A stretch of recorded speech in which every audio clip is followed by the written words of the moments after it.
Welcome, everyone, to the Military Chessboard. I am genuinely so glad you could take the time to sit down and join us today. It is brilliant to be here. I want to start by painting a picture for you straight up from a stack of recent defense reports we have been analyzing. Imagine looking up at the sky and instead of clouds, you see a literal missile storm. A complete blanket over the sky. Exactly. We are talking about a barrage unleashed by Ukraine that is so incredibly vast, the observers on the ground describe it as literally blotting out the sun over Russian military bases. And what is left behind is just scorched earth, burning facilities, and a fundamentally altered landscape. It really makes you stop and ask, have you ever wondered how a modern military actually dismantles its opponent's war machine without even meeting them on the battlefield? That is exactly the question we need to answer today, and I have to say it is really good to be sitting down to look at this with you. Because to truly understand this massive missile storm we saw throughout the month of February, we have to look right past the immediate explosions.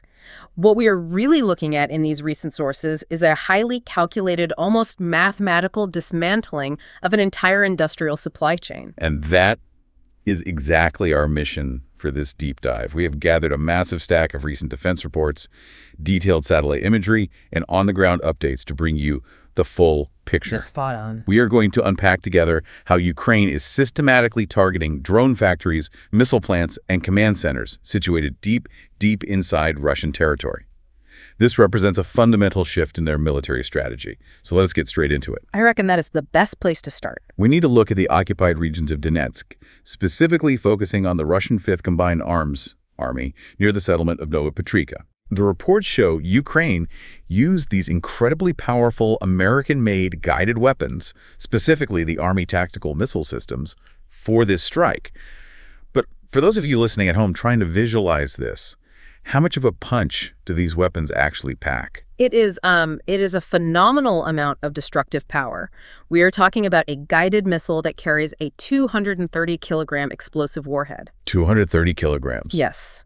When a weapon of that size and precision touches down, it does not just damage a roof, it completely obliterates hardened, reinforced targets. Leaving nothing behind. Precisely.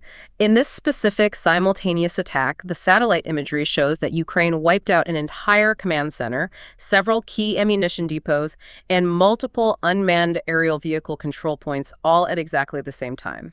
Now, the reports mentioned this was the 5th Combined Arms Army. For those of our listeners who might not be familiar with the military jargon, what does combined arms actually mean in practice and why target them? That is a very important distinction to make. Think of a combined arms unit like a massive, highly coordinated orchestra. An orchestra. Exactly. It means they integrate infantry soldiers, heavy tanks, long-range artillery, and air support all under one single command structure.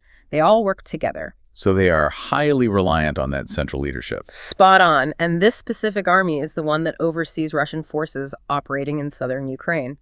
By wiping out their central command structure, Ukraine deliberately crippled Russia's ability to coordinate and launch their anticipated spring offensive, which was meant to push down towards Zaporizhia and the south. Right, so you take out the conductor, and suddenly the whole orchestra cannot play together. But if they just took out one single command center, couldn't the Russian forces just, rely on a backup headquarters? Why did this specific strike cause such an immediate withdrawal? Because of the sheer suddenness and the scale of the disruption.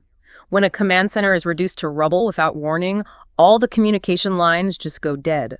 The officers who give the orders are suddenly gone. Leaving the front lines completely in the dark. Exactly. The troops on the front lines are left completely disorganized.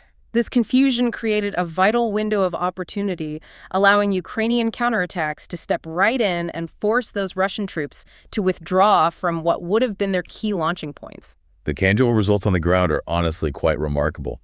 The recent defense reports show that Ukraine has already reclaimed roughly 300 square kilometers of territory. Which is a massive area. It really is. For our listeners more familiar with imperial measurements, that is about 115 square miles of land, right in the Huliaipol and Zaporizhia directions. That strike on the command center bought Ukraine crucial time and space. It did. But to understand why Ukraine felt forced to take such bold swings deep into Russian territory, we have to look at what was happening in the skies over Ukrainian cities all winter. We really do. You simply cannot view these offensive strikes in a vacuum. You have to look at the immense, grinding defensive pressure Ukraine has been under to see exactly why they are taking such aggressive action now.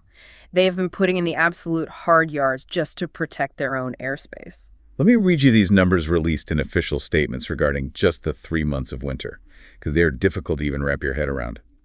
Over that winter period, 19,000 attack drones were launched at Ukraine. 19,000. That averages out to over 6,300 drones every single month, and it escalated as time went on. In the final week of winter alone, Russia used more than 1,720 attack drones. Just in 1 week. Plus nearly 1,300 guided aerial bombs and hundreds of missiles. Yeah. It is an almost unfathomable volume of incoming fire. It is a phenomenal amount of pressure to endure. The critical detail to note here is the underlying strategy behind those numbers. That sheer volume of incoming fire is specifically designed to overwhelm and exhaust air defenses. To just wear them down. Exactly. No matter how sophisticated your air defense systems might be, if an opponent throws 6,300 targets at you in a single month, your interceptor missiles will run low, and the human operators looking at the radar screens will become utterly exhausted. And the secondary goal, according to the sources, is ruining the energy infrastructure to intentionally freeze the civilian population during the coldest months. Which is a brutal tactic. So sitting back and just swatting these things out of the sky simply was not sustainable over the long term. No, it was not. This set up a crucial realization for Ukraine's military leadership. They realized they simply could not win by just trying to shoot down the unmanned aerial vehicles one by one as they crossed the border. They had to destroy the physical factories that were manufacturing them. Which brings us to the first major phase of Ukraine's counter-drone campaign. They started by looking at where these threats were launching from, and they hit the Kacha airfield over in the occupied Crimean Peninsula. Why was that specific airfield such a high-priority target? The Kacha airfield is a perfect example of this practical new strategy. Recent sources indicate this was a newly established launch site specifically used for the long-range Shahed attack drones. Oh, I see. Because it was physically located much closer to major Ukrainian cities, it gave Ukrainian air defenses far less time to react. The drones had shorter flight times. Which means significantly less warning for the civilians trying to get to shelters and the military trying to intercept them. Exactly. By destroying that specific airfield, Ukraine neutralized a major immediate threat right at its absolute source. But they did not stop at the launch pads. They went straight after the assembly lines. There is a detail from the reports here that honestly made me pause, and it is a fair bit ironic. Ukraine struck a manufacturing facility all the way over in the Tatarstan Republic. This is a fascinating part of the report. The incredible part is our sources note that Ukraine used drones to attack this facility, and those incoming drones were designed to look almost exactly like the Shahed drones that the factory itself produces. It really is quite a profound detail. You have to appreciate the psychological impact of a strike like that. It must be massive. It completely shattered any illusion Russia might have had about being untouchable in the long-range drone department. The personnel at that facility essentially watched a mirror image of their own primary weapon fly right through their airspace and destroy their own production lines. It is certainly a bold message to send. And moving back closer to the front lines, the reports detail another massive strike on a storage depot near Vasilivka, right in the Zaporizhia region. This depot was linked to a specific group called the Rubicon Unit. Who exactly are they? This raises a very important point about the balance between military personnel and military hardware. The Rubicon Unit is not just a standard group of frontline soldiers. They are Russia's elite technological division. The technical experts. Yes. These are the highly trained engineers and operators who design, test, and fly both short-range and long-range unmanned aerial vehicles. They are considered the absolute best of the best in the Russian military when it comes to drone warfare. But the key takeaway here, for you listening at home, is that even the most highly skilled drone operator in the entire world is completely useless if their flying machines are sitting in a warehouse that has just been hit by an explosive payload. Spot on. If the drone is destroyed before they can even pick up the remote control, all that elite training means absolutely nothing. Precisely. Ukraine took away the tools from the craftsmen. They are systematically dismantling the entire ecosystem that supports these weapons. But as damaging and relentless as those drones are, we really need to talk about the heavy hitters in this conflict. The most devastating weapons we are seeing are the long-range missiles. Those are the real game changers. Let us shift our focus to exactly that. The defense reports highlight a major blow to the Votkinsk plant. Now, this facility is nestled deep inside the Udmurt Republic. We are talking about a massive distance here, 870 miles away from the Ukrainian border. The Votkinsk plant is one of the most critical foundational nodes in the entire Russian military-industrial complex. It produces some of their absolute most dangerous weapons. Like what, specifically? This includes the Iskander-M ballistic missiles and the truly terrifying Oreshnik hypersonic missiles. Just for some context, those hypersonic missiles travel at speeds of over 8,000 miles per hour. 8,000 miles per hour. That is almost impossible to comprehend. It is. They are incredibly difficult for any modern air defense to intercept, and they carry an immense amount of destructive power. So how on earth did Ukraine reach a highly protected facility 870 miles away to stop these hypersonic missiles? Our sources mention a newly developed weapon called the Flamingo. They call it a hybrid. What exactly does a hybrid weapon mean in this context? It is a remarkable piece of modern engineering. When we say hybrid, we mean it is a weapon system that sits somewhere between a long-range attack drone and a traditional cruise missile. The best of both worlds. Exactly. It combines the maneuverability and the lower cost of a drone with the heavy payload and advanced targeting systems of a missile. And the specifications on this Flamingo are just immense. What are we looking at? It boasts an operational range of almost 1,864 miles, and it carries a warhead weighing over 2,530 pounds. Over 2,500 pounds of explosives hitting a target from that far away. That is massive. It is, and we can see the results clearly. Satellite imagery from the recent defense reports shows a massive, gaping hole right in the roof of a highly specific workshop at the Votkinsk plant. So they hit the exact building they wanted. Yes. This was not just a random hit on the compound. They targeted the exact workshop responsible for processing the highly specialized metal parts needed for those hypersonic missiles. Why that specific metal workshop? When a missile travels at over 8,000 miles per hour, the friction and heat generated by the atmosphere are immense. The metal has to be perfectly forged and processed to withstand that.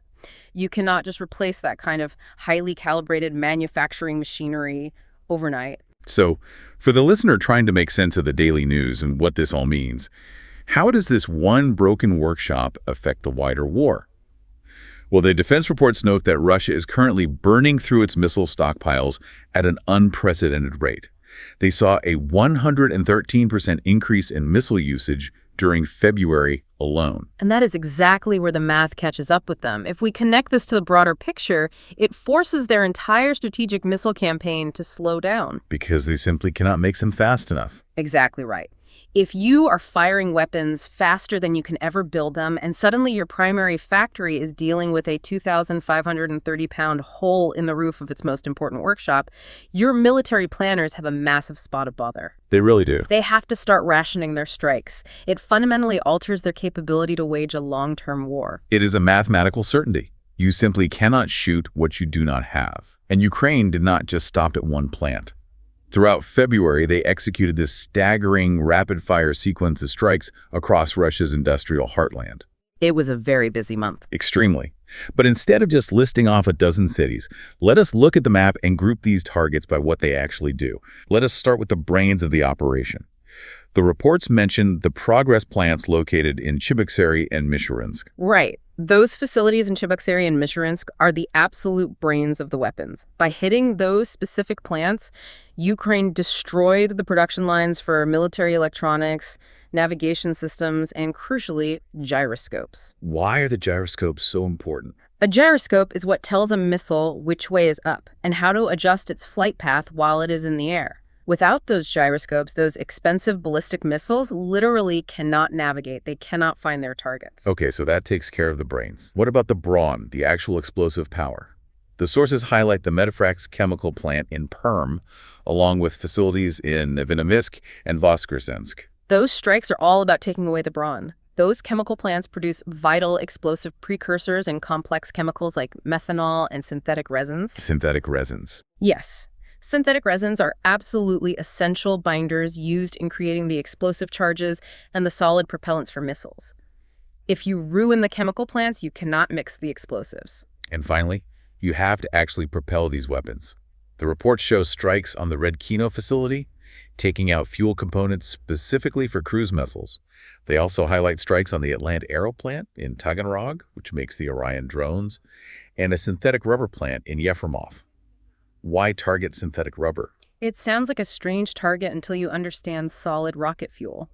Synthetic rubber is a primary ingredient used to bind solid rocket propellant together so it burns evenly during flight. I never would have guessed that. Most people do not. But without the synthetic rubber from Yefremov, the chemical plants cannot mix the solid rocket fuel required to launch those missiles in the first place. This is a highly systematic choking of Russia's supply chain. It is essentially a giant house of cards. You pull out the synthetic rubber, the rocket fuel production fails. You pull out the gyroscopes, the navigation completely fails. So what does this all add up to? When you take the Kacha airfield, the drone factories, the Votkinsk plant, the chemical refineries, what is the grand strategy we are watching unfold here? It is a doctrine we can call offensive attrition. Offensive attrition. Let us unpack that for the listener. Gladly. For a very long time, Ukraine had mastered what we call defensive attrition. That simply means exhausting the enemy on the front lines, making them pay a heavy price in troops and equipment for every single meter of ground they try to take. Just wearing them down physically at the border. Yes, but now they have clearly shifted. They are actively destroying the Russian war machine from the inside out. I reckon the best way to picture this for anyone listening is with a simple analogy. Imagine you have a massive, aggressive swarm of wasps in your backyard. A terrible situation to be in. Truly. Defensive attrition is standing on your back porch with a tennis racket, just swatting them away one by one as they come at you. It is exhausting. You have to stay awake all night, and eventually you are going to get stung. Because you can never swat them all. Exactly. What Ukraine is doing now with this strategy of offensive attrition is entirely different. They're walking straight past the swarm, finding the actual nest hidden in the trees, and pouring a massive bucket of concrete right into it. That is a perfect way to visualize it. They are actively removing the factories, the fuel, and the technology before a single piece of it ever reaches the battlefield. They are putting in the hard yards to neutralize the threat at its absolute origin point rather than waiting for it to arrive at their doorstep. It has been an absolutely phenomenal discussion today. Let us do a quick, clear recap so we can tie all these vital threads together for you. Sounds good. We have seen through these recent defense reports that Ukraine has unleashed a massive, incredibly calculated missile storm. This was not just to cause random explosions for the sake of making news headlines. Not at all. They have systematically dismantled Russia's long-range drone ecosystem. They have crippled the highly specialized workshops at their hypersonic missile plants, and they have erased the deeply interconnected industrial supply chains. From gyroscopes to synthetic rubber, they are targeting the very things that keep the Russian military moving forward. It is a textbook example of modern strategic warfare. And this raises an incredibly important question, a final provocative thought I want to leave you with today. Go for it. With these complex supply lines completely severed and critical factories burning deep within their own borders, how long can a modern military actually sustain a major war when it loses the ability to manufacture the very weapons it relies on? What exactly happens when an army arrives at the front lines with absolutely no armor, no drones, and no ammunition? That is the million-dollar question, isn't it? A military without weapons is just a crowd of very vulnerable people in uniforms. It is a sobering thought, and one I know we will all be watching very closely as this strategy of offensive attrition continues to unfold. Thank you so much for taking the time to join us for this deep dive today. It has been an absolute pleasure. If you found this breakdown practical and valuable, please hit that like button, jump into the comments to share your own thoughts and perspectives on this new strategy, and be sure to subscribe to the Military Chessboard channel so you can stay ahead of the curve on global defense strategy. See you next time.